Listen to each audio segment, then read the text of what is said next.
Arratsaldeon, mahaiburu anderea, arratsaldeon parlamentariok. Gaur 80 urte Gernikan, desagertutakoen bila zebiltzan herritarrak eskonbru artean, nora ezean.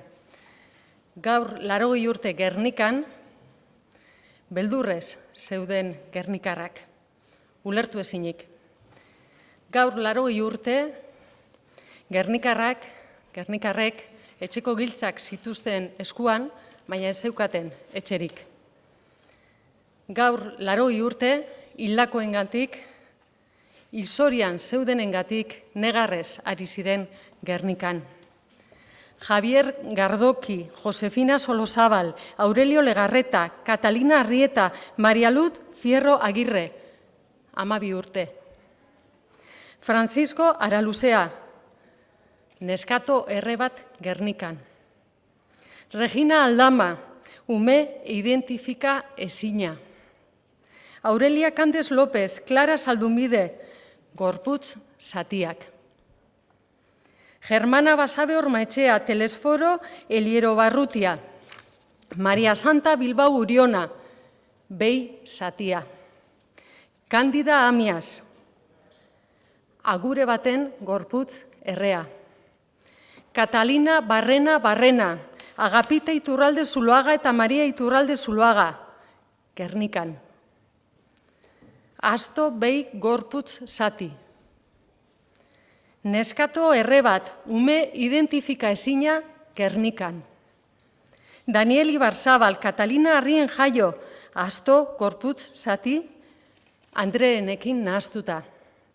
Juana de Otegi Bilbao, Jacinta Gandiaga eta ehunka ume identifika ezinak.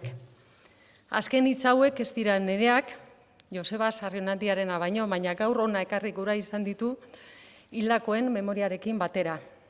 Nekez imaginatu litekelako zer sentitu liteken, zerutik sua jausten ikusten duzunean eta zu horrek zuk maite dituzunak eroaten dituenean. Pero también es difícil saber qué sintieron hoy hace 80 años los Franco, los Mola y los Sanjurjo. Quizás en estos momentos se saludaban, no sé cómo si es así, con la izquierda, la derecha. Bueno, justo esta semana hemos visto unas imágenes en las que estaba el exministro de Justicia Gallardón, pero no recuerdo bien si era con la izquierda o con la derecha. Se saludaban y quizás se felicitaban. Y felicitaban también a la Legión Cóndor y a la aviación italiana pues, por el éxito de la operación, por la lección que habían dado en Guernica, que además es un pueblo lleno de simbolismo para Euskal Herria. Y hoy, hace 80 años también, los aparatos de propaganda del fascismo preparaban su relato. Habían sido los rojos los que habían devastado Guernica, un relato que a día de hoy sigue manteniéndose oficialmente.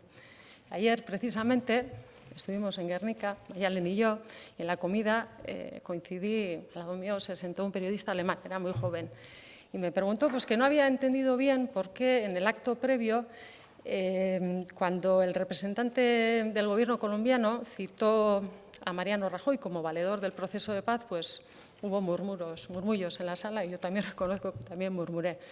Y le dije, pues bueno, pues que no sabía, quizás, que podía ser, porque en Guernica se podía creer que Mariano Rajoy puede tener pues, cierta relación pues, precisamente con quienes bombardearon la villa. Y le dije también, por ejemplo, en ese mismo acto,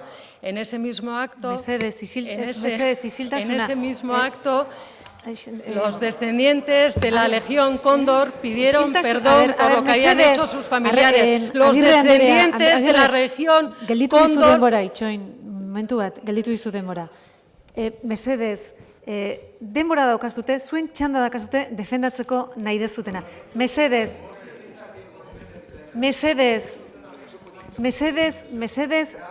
Borja, Semper jauna, ez dakazu hitza? Mesedez? Ez dakazu hitza? Mesedez, ez daukazu hitza? Ez, bere defentsan ari da, ez daukazu hitza. Daukazu turno bat, dakazu Alderdi Popularra dauka turno bat, Alderdi Popularra dauka turno bat hitz egiteko. Jarraitu mesedez. Pues le dije que los descendientes de la Legión Cóndor, como él pudo comprobar minutos antes, habían pedido perdón por el bombardeo de Guernica. Habían pedido perdón en nombre de sus familias y que aquí, por ejemplo, todavía nadie ha pedido perdón oficialmente. Y también le comenté las imágenes que habíamos visto esta semana de Sanjurjo, del exministro de Justicia en aquel funeral, y él me preguntó, sorprendido también, ¿no está prohibido? Lo respondo. Verdad, justicia y reparación. Egia, justizia eta erreparazioa. Egia jakitea kosta zaigu eta oraindik ere ez dakizkigu egia guztiak. Justizia, nun ote entzun ere gura ez dutenean.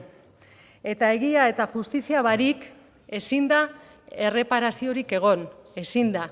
Hori salatzen dugu legebiltzar honetan eta mundu osoan ere. Baina inoiz egin den salaketaren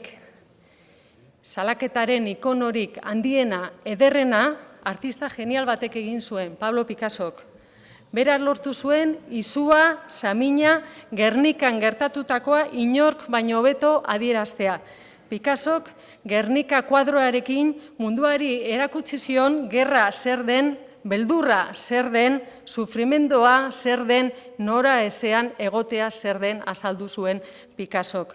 Picassoren Gernikak zabaldu zuen munduan gerraren kontrako oihua. Horregaitik 80 urte eta gero, hemen gaude Gasteizen eskaera argi eta zehatz batekin. Gernikara ekar desatela eskatzen dugu. Gernikara ekar desatela. Kuadroa berak duen salaketaren indarra biderkatu egin gaudelako Gernikan, eta horrela Gernikatik mundura zabalduko da hemen gerra zer den jakin ondo badakigula, baina hemen ez dugula nahi ez gerrarik, ez hemen, ez beste inon. Eskerrik asko, Agirre andrea.